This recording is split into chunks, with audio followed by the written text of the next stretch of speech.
Baby Groot was always my favorite. So that's why, when you came to me like, we're making Groot shorts, I was like, well, that's perfect because he's like the absolute best character for me to be working with. I love him so much.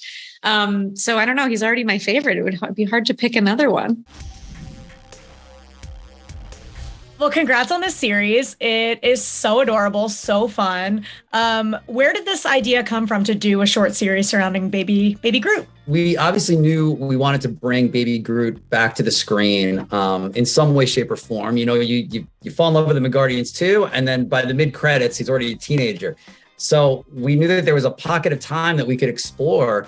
And the question was how and why. And as Kevin and I kicked around ideas, we started thinking about the earliest animated films at Walt Disney Studios, which were the Mickey Mouse and Donald Duck shorts of the 20s, 30s, and 40s, and then started digging into what filmmakers could bring such a thing to life. And Kirsten very quickly became the only choice, based on her incredible shorts that we found online.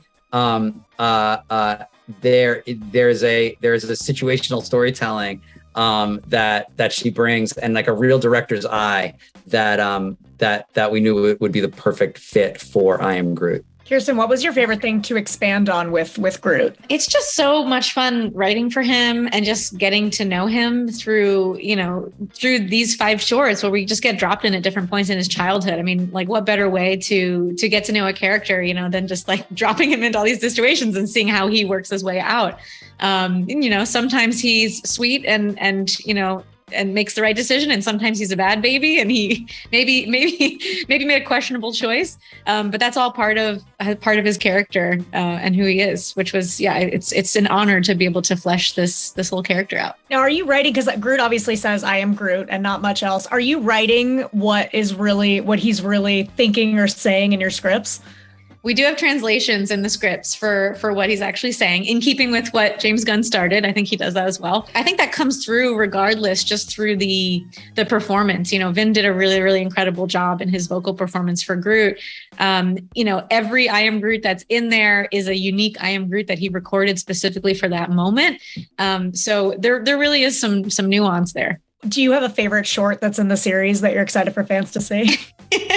I'm going to be political. I love them all equally. I definitely have my favorite moments from each one. I'll say that. I mean, same. As soon as I think about one that I like more than the other, I start realizing like, oh wait, but what about that other one? That's so incredible too.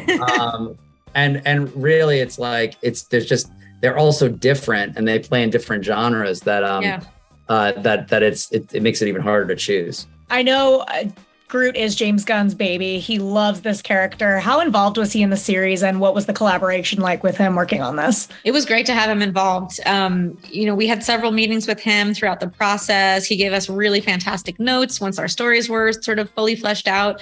And then even back to the beginning, like we had a kickoff meeting with him where he and I just sort of talked out like who this character is.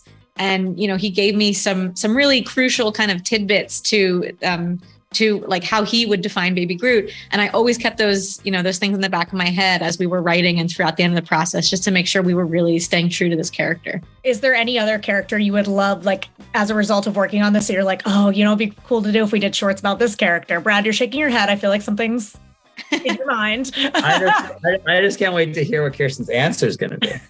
Oh, I mean, I'm also going to give a political answer, and I'm going to say Baby Groot was always my favorite. So that's why, when you came to me like, we're making Groot shorts, I was like, well, that's perfect because he's like the absolute best character for me to be working with. I love him so much. So I don't know. He's already my favorite. It would be hard to pick another one. Well, let's go off that then, because there are other iterations of Groot. We've seen like the teen angsty Groot that we met for a minute. And then even in the new Guardians footage that we saw in Hall H, he's like, I think like maybe early 20s or something. I don't know what that age is, but I feel like there's all of these places you could go with Groot.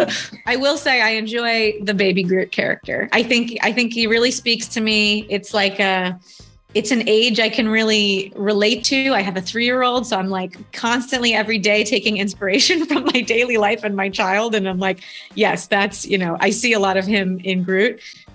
So at this moment, I'm going to say Baby Groot as he is now is my favorite. Are there any cameos we can expect in the show? Yeah. We recorded Bradley Cooper for this. So Rocket will be making an appearance. There's also a little Drax Easter egg in there. What about there's a special voice that makes an appearance? Yeah. And James Gunn actually did a little cameo voice for us. He plays this little kind of computer watch, like a Siri type voice. Oh my God. Yeah, he did a fantastic job. Yeah, he literally was just like coming in. I think he was shooting, I don't even know at the time what he was shooting. He was shooting something and then just like came in for 5 minutes. They ushered him away from set to come into a trailer and record with us for 5 minutes, which was like incredibly gracious of him. And, of course, he just like nailed it first time, done, fantastic, and then went back to work. He's a busy guy, but I'm glad he made time for our little Siri cameo. That is so cool. Yeah. Well, Brad, I want to ask you, going off Hall H, I think I'm really excited for Miss Riri Williams. She's making her debut in Wakanda Forever, but you're also working on the Ironheart series, correct? Yeah. How excited are you for fans to finally meet her? It's amazing. She's incredible in Wakanda Forever, and she's a character that has a lot of depth and a really amazing backstory. And what she's capable of as an individual is really exciting. So there's a lot of adventures to explore with her that I'm excited for the audience to see. Very exciting. And Kirsten, what's next for you? Well, we're working on 5 more Groot shorts. So, I didn't know this. Yeah. We just announced the second batch at Comic-Con, so not a couple days ago. But yeah, we're going to be stories are already written. We're actually like in animation on the second batch. That's exciting. Anything like hints you can give us about what that next batch will be? I'd say if you enjoy the first 5, you're definitely going to enjoy the second.